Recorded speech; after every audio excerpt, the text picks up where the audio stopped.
Yan. Pleasant morning sa Magandang you all. araw sa inyong lahat. We're missing with Tita Soki, but I think she Yeah. should be joining us very soon. Hopefully next time, no? Next week. So, magandang umaga ho sa inyo. We missed you for the past week on the live show, but today, this time, ganun pa rin, we had to record Yeah. because we'll be traveling and going elsewhere to inspect project sites. But at any rate, we would just want to share with you, alam nyo, sa panahon ngayon, hindi ba, parang kumukulo masyado yung ating mga societies. Parang may, Maraming... either they're desperate, there's anger. Oo. Yeah. Maraming unrest. Yeah. Oo. No rest. Yeah, Yeah. kailangan natin ng peace, di ba? Tayong lahat naghahanap niyan. Oh, celebration ng peace ngayon, di ba? Oh, next month. Oh, malapit na yan, yung peace month. Kung hindi this month, next month. It's always relevant naman eh. Lahat tayo naghahanap ng peace of mind. Or peace in our homes, in our workplace, where we study. Even sa kalye, di ba? We need to feel peaceful so we will feel safe. Right. No? So where shall we start? Outside. Alam mo, when we talk about peace, it requires a foundation sa buhay ng isang tao. For you to be peaceful, yung resiliency mo, yung foundation mo sa buhay, matatag. So, no matter what issues come into your life, you're there to be able to handle it and cope with it. Oo nga, kahit magulo yung paligid mo, Yeah, you can stay. posible to be peaceful, parang the eye of the storm, ano? Sa Right. gitna, may You can tahimik. stay steady in the midst of all the turmoil, the midst of all the issues confronting even yourself or the society in general or your community, your family. A person, for us, if you have a strong foundation sa buhay, meaning meron kang clear meaning sa goal ng buhay mo. So this is a prerequisite to living a peaceful life. Kung klaro ka rin sa goal, kung ano ba ang objective ng aking buhay, then this is the one that makes it so that you focus on your goal, you work on strengthening the foundation that you have. So And maybe we should give them some tips on how to do that, no? Yeah. How to achieve this steadiness so that we will feel peaceful. yeah, we're gifted this ability, the intelligence, and the choice. What kind of life we want to live. Di ba? Every choice is, it will lead you in a different direction, Yes. no? So kailangan maingat din tayo sa pinipili. Di ba, for example, di ba, sometimes a part of our disturbing situation is caused by others. There's one thing that one has to understand, that don't let others create this unrest in your own life. Don't let other people create the disturbance in your life. Paano ngayon, Maraming social media. Everybody's like knowing about you and wanting to make pakialam. Again, it's the choice you make. Oo. If you want to be in a situation like the social media where people are discussing or talking about issues, sometimes it governs you. Again, it's your choice Yeah. to deal with that situation or to deal with that setting or put yourself in that situation where there will be, people tend to be very confrontational, or people who themselves are having difficulty because there's an unrest in their life. They always look into others. Why? Oh, how come you're so peaceful? Or how come you're so happy? Or how come you're smiling? What's good about, Yeah. what's going on? Kumbaga, misery loves company. Yes. Kung miserable sila, gusto nila ikaw rin. So, nanggugulo sila. Yeah, see, they don't like to see others in a peaceful state. Di ba na Naiingit siguro sila. yeah, may envy, may yung anger, ang dami niyan eh. Like for example, di ba, ito nga, on the world scale, kaya nga may United Nation so that within the nations, there will be peace. Kaya nga may people are talking, people are discussing things, and mending whatever issues there is Oo. amongst countries, amongst borders, and there's always this issue in the world scale. Like yan, nagkaroon ng problema sa Russia at Ukraine, sa Europe.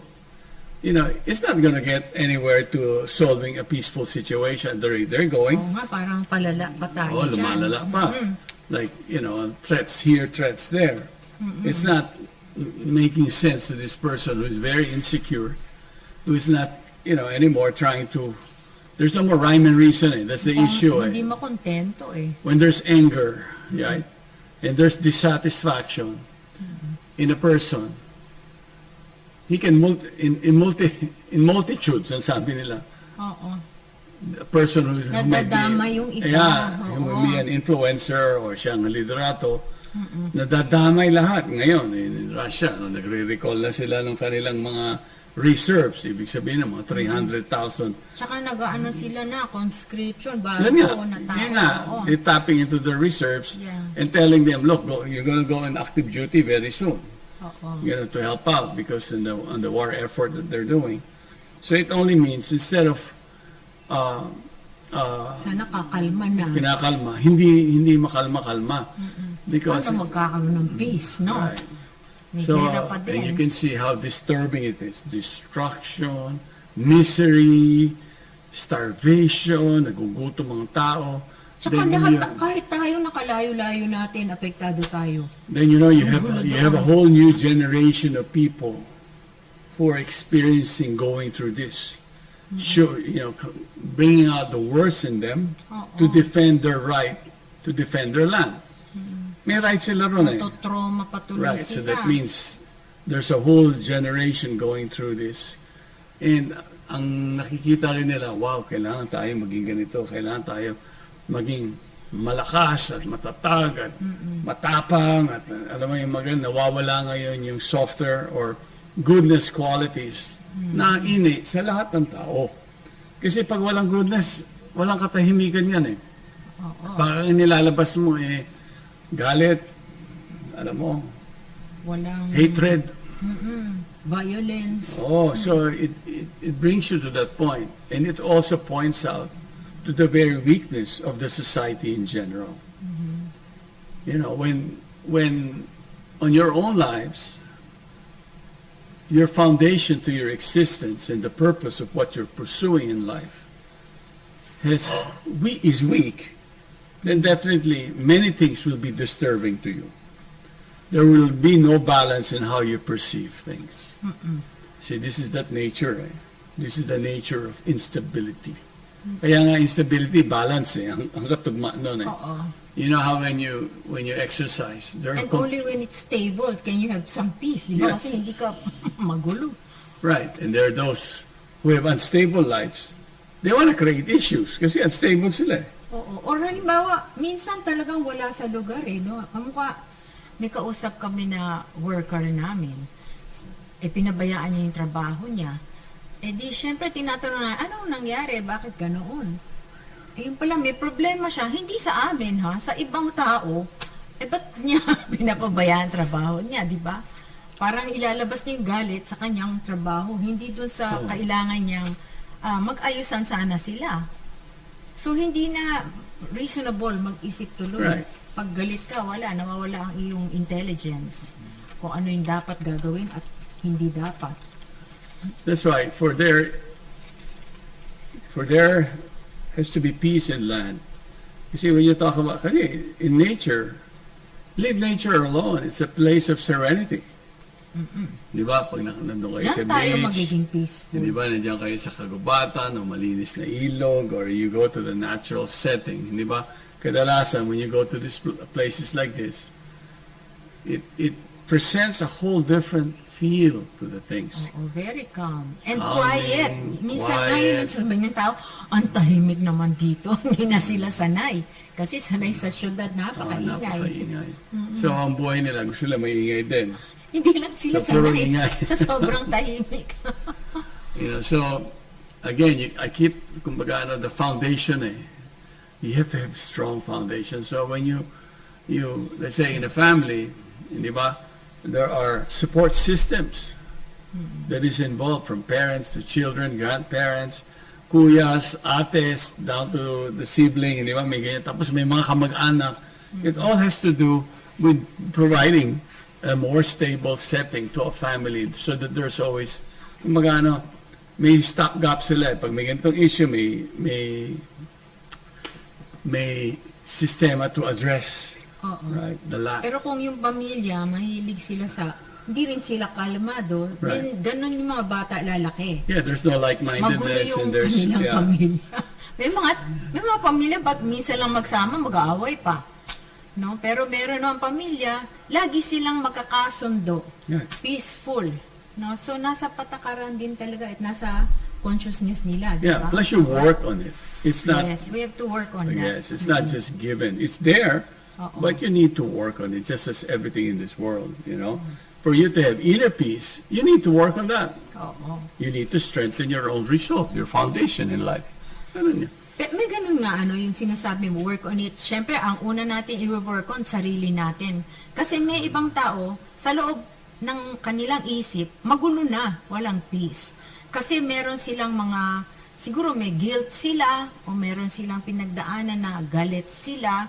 They don't know how to process their own thoughts and feelings. No? So these are things na kailangan trabahuhin natin ourselves. Kasi kung tayo hindi mahinahon, ang ating isip at ang ating puso, lalabas yan sa mga kasama natin. Tsaka sa actions natin. Yes. You will have no appreciation of what you have been given. Yes, oo. This is why when we are, you know, di ba, it all begins sa quality ng mga tao yan yung values ng tao. Yeah. When you talk about foundation, you know, sometimes we rely on the success that we have as education, or our success in business, our success in whatever fields we enter. Pero kung wala dyan yung values, wala dyan yung appreciation, kung anong naging naidulot, or there's a gift that you have been able to accept that fact and be thankful for it, then many times kasi disturbance and anxiety or instability in a person's life is caused by unwanted or many things that you tend to, alam mo, you tend to kind of, you think, kailangan ko nun, o kailangan ka niya, may nakita ka, uy, ba't siya may ganun, ako, wala. Oo. You know, so you start to compare. So you start to level up. You say, oh, gusto ko maging ganun din ako. If it's not meant for you, it's not meant for you. Yeah, we have to also accept our limitations. Yes. Diba? We have to accept that na, okay siya, matangkad. Kung pandak talaga ako, ano magagawa ko? Diba? Right, ano pa Hindi ang- naman ako yung body ko, di bale na. So, Hindi ako magagalit sa kanya, may iinggit. Hindi ako magsusot ng maraming high heels. right. Dahil When- doon, simpleng bagay lang. You know, some people, it starts with those little things. Yeah, little things. Pinapalaki nila. Sometimes yung little thing na yan, wala naman yun. Figment Yun of nga. your imagination. Ano sa isip mo Exactly. lang Hindi na pinalalaki ng pinalalaki. Kasi yun nga yung sinasabi ko, halimbawa sa social media, makikita mo, wow, lahat sila matangkad, payat, ang ganda. Ang puputi ng mga balat, yung Oo, mga ganun. ako, kayo manggi, hindi mo ma-appreciate what you have. No? Yeah, when we talk about stability and a foundation in one's life, it's based on values.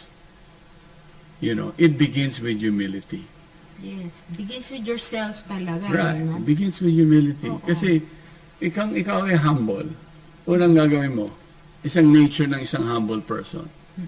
Makikita niya yung sarili niyang faults. Hindi niya makikita yung faults ng ibang tao. Yun, hindi dun siya nakatutok. Oo. Ngayon kasi, kapag tinignan mo yung baho ng ibang tao, ito na ikot ng ikot na yan. O, tsaka walang It's katapusan, endless. oo. Right. So you start to deal with this. When you talk about values or humility in general, a person sees, you know, everyone, not just even as equal, but I'm lower. I have the feeling of humbleness. And then that is not something you can fake. It's something you can embrace in your life. You work for it.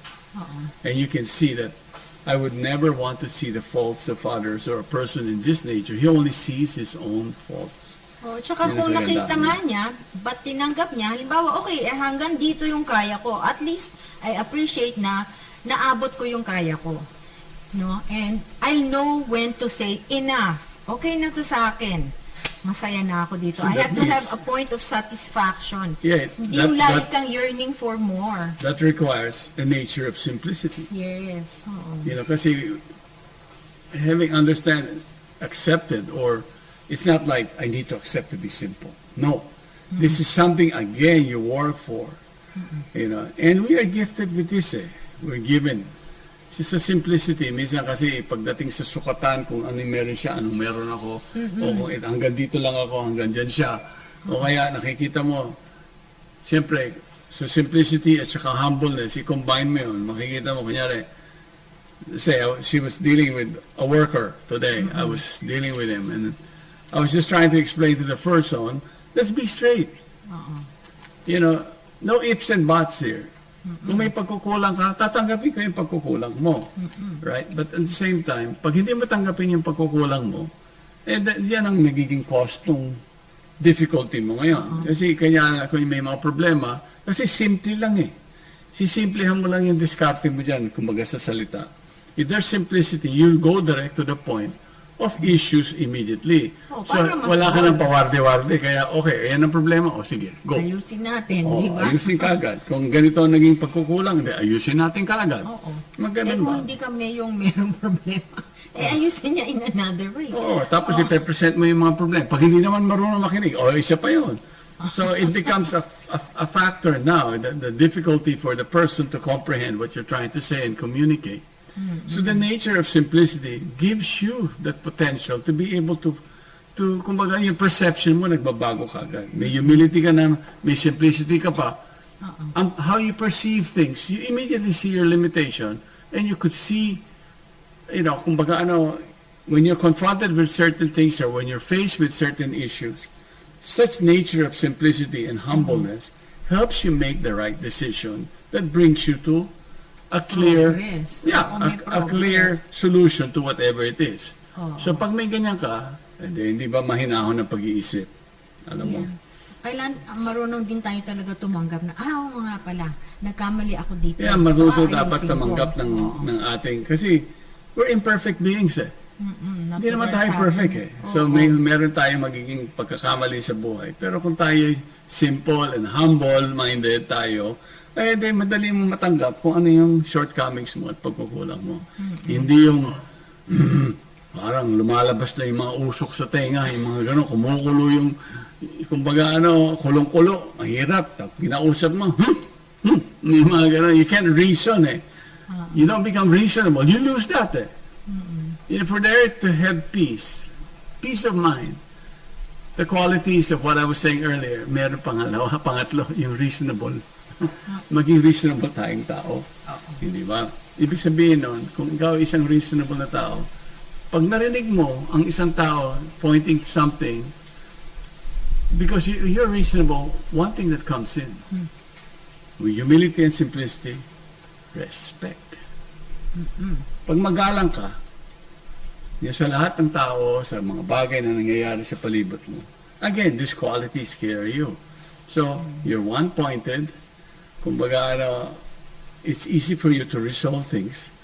Yes. Kasi may galang On the other side naman, kung halimbawa somebody is treating you with disrespect or even maligning you or inaabuso ka, halimbawa in the workplace or in school where you are learning, hindi natin masasabing walang magiging abusado doon, di ba? Like now, ang mga bata, nag-aaral, meron mga bully. Yeah, may mga No? taking So these are the ones who are not respectful, no? And Yeah, yun nga, unkind. So if you are the person receiving the violent actions or even words, the insults, no? The insults, you have to learn also how to speak up, to find help, para naman magawa ng paraan yung iyong kasi sitwasyon.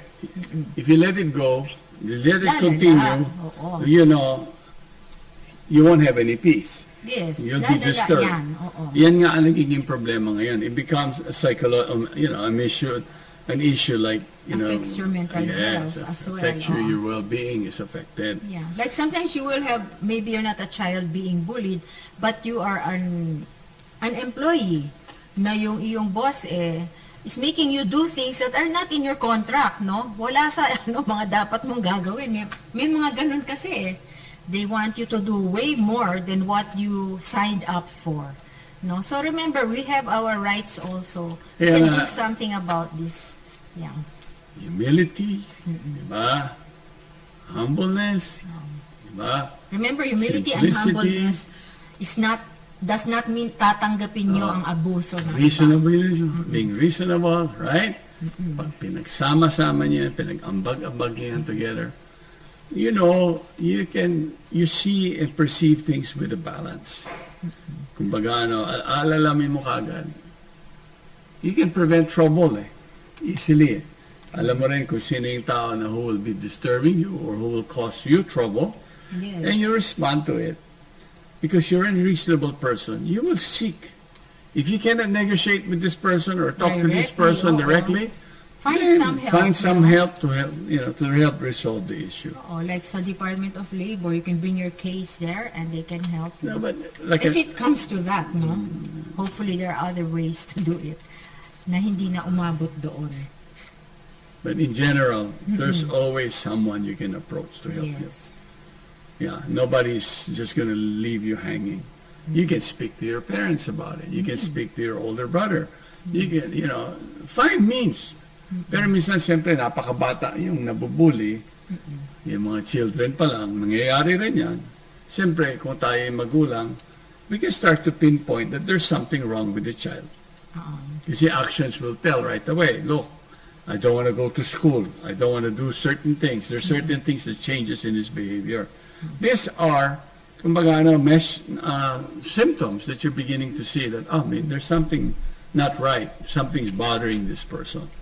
So when there is no, kasi may hurt eh. Pag yung hurt na yun, you maintain it, or you kept it, you don't want to let it out, then that makes it worse. It's children who are vulnerable to this type of abuse tend to keep it to the point where minsan disturbing ang sleep nila or ayaw na nila lumabas, Or walang gana walang kumain. gana kumain, Hindi na hindi nakikipag-usap. nakakatulog, may mga bagay na gusto niyang gawin noon, hindi na niya ginagawa. There's so many factors that you can actually sense. This is not normal. There's something that is disturbing a child or this person, even amongst adults, your friends. Sometimes you know immediately, there's something not right. Because this person is struggling. There's nothing, kumbaga yung balance niya na distort. So wala siyang peace ngayon. Kaya nga yung stability is always the key. Your foundation has to be always be there. Ang key niyan is it begins with purpose, understanding who I am, understanding what is my goal, right? And how can I achieve this goal? Now, we have a very long memory.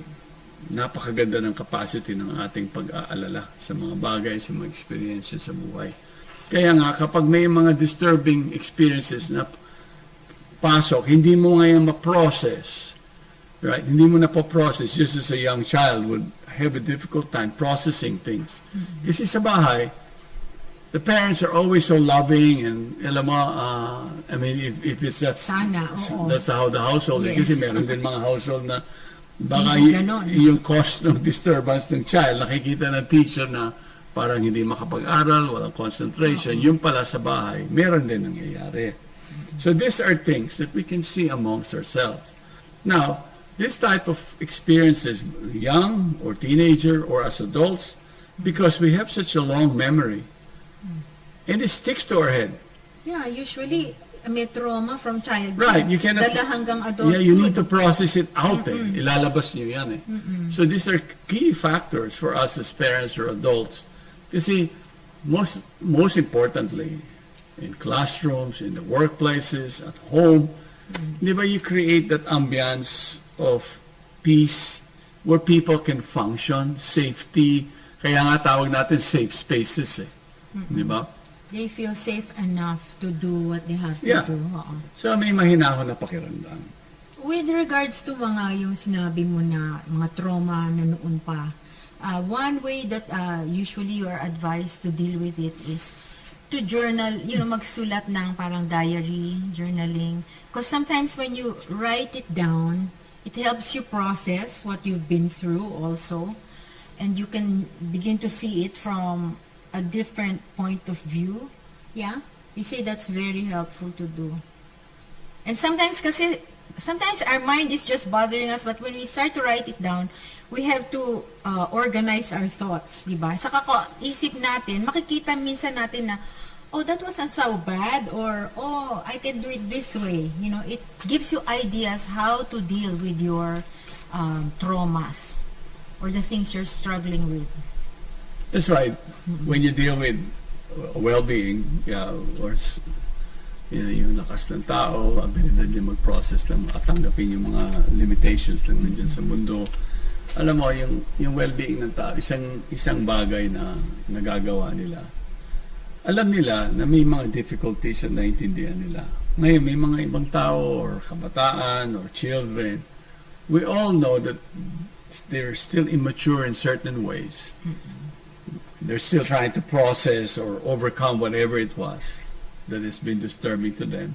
And most of this can stay for years. Years and continue. Kaya nga, meron tayo pagdating sa ating pag-alaga ng sarili natin to maintain, yung well-being natin. The being is well. There are things that we need to perform. Kaya nga sinasabi na hindi natin tinatrabaho yan.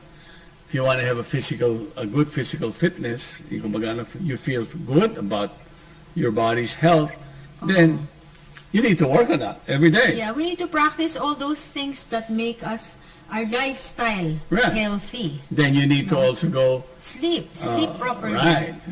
May tulog, may environment pa rin yan. Tapos, yun nga, may mga bagay na don't let others create that disturbance towards you because hindi natin kontrolado yung sarili niya yun eh. Oo. Meron minsan tao na talagang if we go near that person and that person disturbs us, then we should arrange to not hang around them. Medyo avoid na muna natin yung mga tao that always upset us. Kasi we're all individuals eh. Iba-iba yung personality natin. And some of us just don't really match. And no matter what, kaya nga sinabi kanina yung mga imperfections, yung balance, alam natin, then, siyempre, be respectful on the end of the day. That's what it is. Because when you're respectful, you're sensitive to all of these little things that come and go. Ngayon, the main thing is that you maintain a certain lifestyle, you accept certain lifestyle that you are committed to, that will provide the strength, the balance, body and mind, the balance that you need. On the end of the day, we are gifted with this potential. It's a choice that we make. How do I accept? The acceptance of everything that's there, choice pa rin natin. And the type of life we embrace. Kasi, at the end of the day, there are types of lives that can be really disturbing to you. There are lifestyles that will not make you sleep. Yeah. Right? That's why that forces you to do more damage. Meaning, para lang ako makatulog, I have to take intoxication. Para lang ako maging, kumbaga, opposite.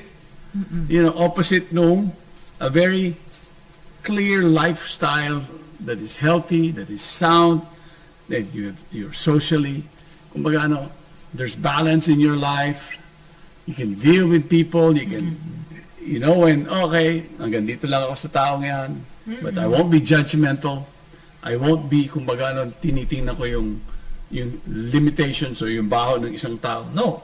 Yeah, that's not what I'm saying. I'm saying lang, meron tao talaga na sometimes you just have to stay away because you can't change them. The consciousness of the person. Yes. And if you're a peaceful person, you're going to be associating with people who are like-minded. Yes. If you want to be a fit person, surround yourself with people who care about you. Exactly. Who bring you the best out of your Kasi makikita naman na yun. Then may bottom line. Ganito.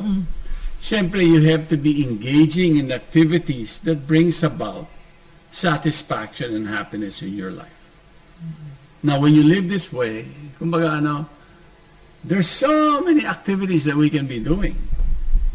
You know, you can be volunteering for something, volunteering for, you know, cleanup, or you volunteer your time doing community work or doing counseling. You can volunteer your time to plant trees, to make the place better. Ang dami hong activity na pwede nating gawin. Yeah, things that make you feel like you're helping. No? That Yeah, there's productivity in it. yes. Service. Makes you feel good. Hindi yung mga after that you're all spent, pagod ka nang hindi ka pa masaya. These are actions nga Yes. eh. Do Kaya- things that are fulfilling. Kunyari ngayon kami, may konting lungkot kami dahil yung isang avid volunteer namin sa Kurma, dito Sa aming turtle conservation, oo. program. He lives in the next town. He works for the government. But kumbaga yung buhay niya goes beyond the trabaho lang na 8 to 5. Kasi alam niya, sa environment, kung may kailangan kang ayusin mo na. Huwag mong, kumbaga na, may mga bagay na hindi pwedeng maghintay. So, this fellow, every time we go to this town, we will have a tree planting activity, or it's turtle season, siya yung contact person. We'll always call the coordinator and said, oh, may ganito kami, may nest kaming ganito, dito nakita, kailangan namin i-pick up yung ganito, puntahan nyo na sa ganito. He will facilitate everything. And then, last And Saturday, that's usually late at night or Right. very early in the morning. that's beyond his work hours. Yes. If you're thinking of 8 to 5. Alam mo, last Saturday, supposedly Sabado, That was clean up. pahinga day eh. International Ang Sabado, nagpapahinga Coastal tayo cleanup, eh. oo. Di ba? Ganyan. We spend time with family, pagod din tayo the whole week. This fellow, his name is Armand. Armand, what what happened was, magaling siya, may scuba siya eh. He's a Nag-scuba. scuba diver. Ang ginagawa nila, yun naglilinis ng mga plastic sa Underwater. In the sa ocean. dagat. Oo.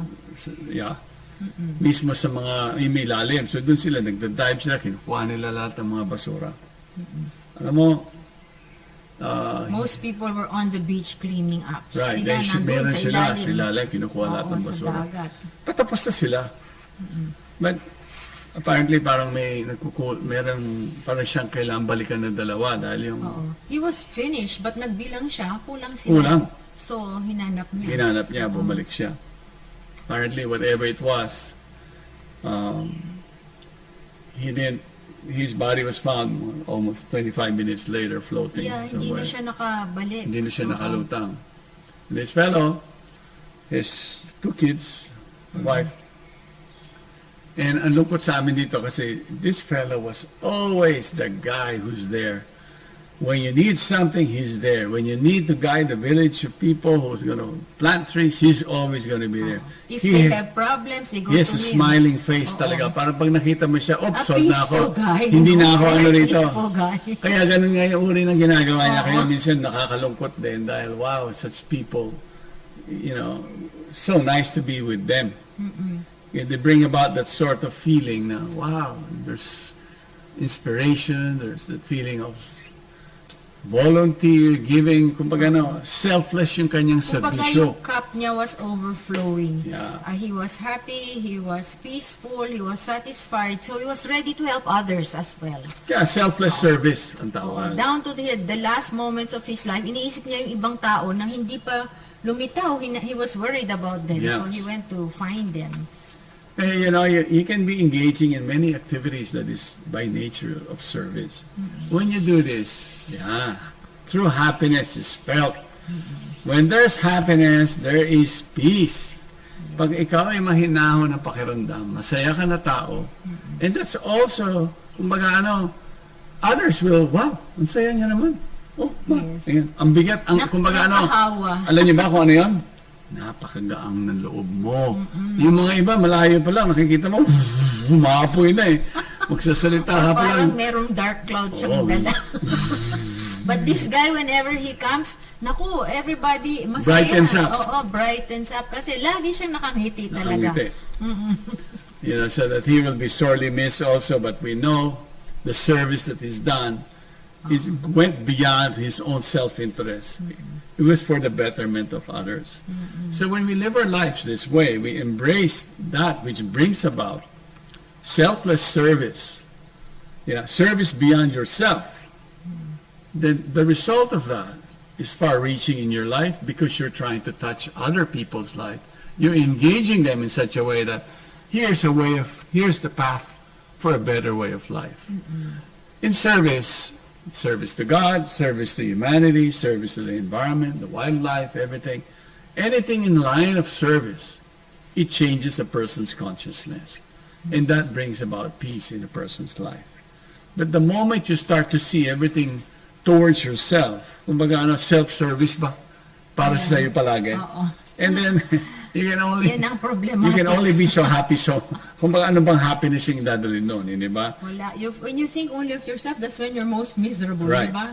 That's why I always encourage many people, you live your life like you always have a mission.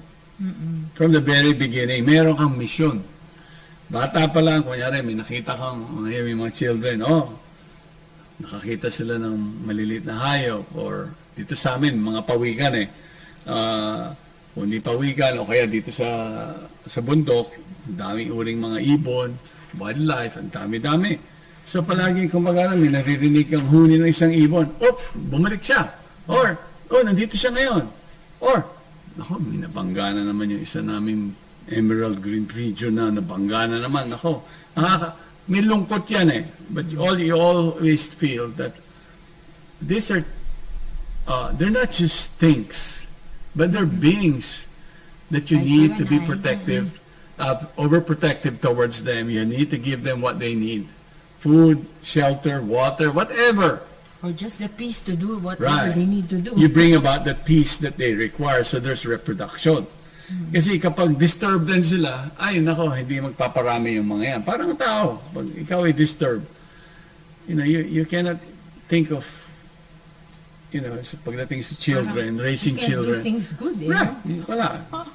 Speaking about birds, he mentioned the birds because this past week, kingfisher na bird was turned over to Korma hatchery also. People know Korma in relation to turtles. Ngayon pati yung mga ibon dinadala sa amin. Lahat animal na merong problema na pupunta tuloy sa amin. The bird was parang binaril. Tanggal yung isa niyang wing. And so we had taken him to the vet and we bought medicines for him.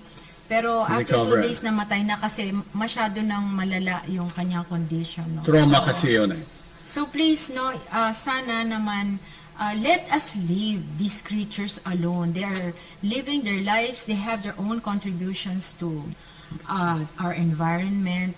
Let's be kind to them. They need also peace in order to live and give their role, their contribution. That's it. Yung mga qualities of kindness, actions of kindness. Itong past 2 weeks, di ba, yung sa England, nagluluksa sila dahil yung kanilang queen. Yung history niya, makikita niyo, no matter what, yung digmaan, ito yung mga perform niyang task. And she fulfilled her role. Yes. In fact, I read something about her, how she was saying that it's wonderful that you can turn everything over to God and He will take care of you. He will help you. So that was very wonderful that she had this kind of consciousness, She didn't feel like it was all her, that she had all the power. She knew there's a higher power that we can turn to. The actions of a leader is determined by their service orientation, not towards others. Ngayon, kung naiisip mo ito yung position ko, I deserve respect, I deserve to be given adulation and appreciation. Pag ganyan ang consciousness ng isang tao, ang tawag dyan, it will lead to disturbance sa sarili niya. Kasi imbis na nagsisilbi siya, gusto niya siya yung silbi. Sisilbahan. Kaya nga yung importante yung yung... Whereas a leader is supposed to be a servant of the people. Yeah. And not be afraid. And the positions are not like... It's not about positions. It's about performance of your position that gives you an opportunity of service. Yes. Sa mga non-government organization, ganyan, marami dyan eh. Pero nag-iingat dapat tayo. Saka dapat ang government organization kasi on the end of the day, we are civil servants. Yes. We perform our It's tasks. Civil Servant Month na. Right. Yeah? So, ibig sabihin nun, when you perform your task, what do? You reinforce the society's stability. Nagbibigay ka ng stableness. Kunyari, when you talk about this, to sustain the way people live their lives, that's a responsibility of the leaders who are there, who were elected, and those who are in government. They're Ang supposed to trabaho make sure we natin. have food, our health care is together, Security, our education. yes. These are tasks we need to perform. Now, if we take this opportunity in our lives, if we work for government and see it as a means to render service to humanity, one has to understand. Just a service to the environment. Service comes from our heart. Okay? So, if we are to look into how do we give pleasure, how do we enhance our relationship, how do we live our life where spirituality becomes the very central point of our activities, then you will see the activities of service, you can never go wrong. It is where it is so natural for you to perform and do. And that brings you inner peace, that brings you satisfaction, and you don't become disturbed. Yeah, so everyone Steady. around you as well Yes. will feel this peace. So when service is there, again, embracing a life with a mission in mind May and purpose serving ka. and Oo. purposeful, then that brings about a stable, right, lifestyle, and it brings peace to you. Wherever you go, wherever you live, you bring peace. Kumbaga, nagiging ano ka ngayon. Ikaw yung di ba, yung Protector din, ano? Protector of di ba, ma'am? peace, man. Peace man. Oo. Hindi yan hindi yan pang politika. Okay? Minsan yung ating mga iba kinukuha. Kanya-kanya kung ano. But that brings peace. Di ba, palagi tayo pag nagigilip tayo sa isa't isa, or we end a process of spiritual activities, we all, may peace be with you. Yes. Di ba? May peace be with you. Because that is a consciousness where you are able To thrive. to thrive, and you can feel the unconditional love that is in your heart. Then when you experience that, you make it a point that this is the life I would live, a life of service, you will find your life will be peaceful. And then at the end of the day, di ba, no fear. Oh, yeah. You won't be afraid. Yes. There won't be anything that will disturb you because you feel the presence of your guardian who's inside there all the time. And that your life has meaning and has purpose. So let's embrace this type of life. Engage in prayer and meditation. Let us make this world always a better place. To do that, we begin with ourselves. Embrace a life that will bring about peace in your own life, peace in your own home, peace in the community, peace in the society. And we also always have to pray for peace. There's nothing wrong with that. Yeah, we recognize that there's a difficulty in a person's life. What do you do? Where do you connect? It all has to do with having a deeper purpose in our existence.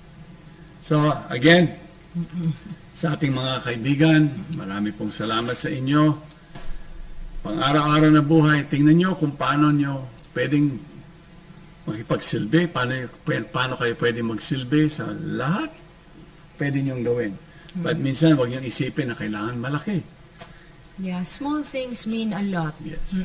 So before we go po, I would like to say that if you want to know more about Arman that we mentioned kanina and see his smiling face, you can check out our Kurma Facebook page. You might want to help his young family that he left behind. So just check Kurma Facebook. Thank Okay. you all. Maraming salamat Peace sa be inyong with you. lahat. Sige. Thank you. Pangkalusugan, pangkalikasan, Go Palakas!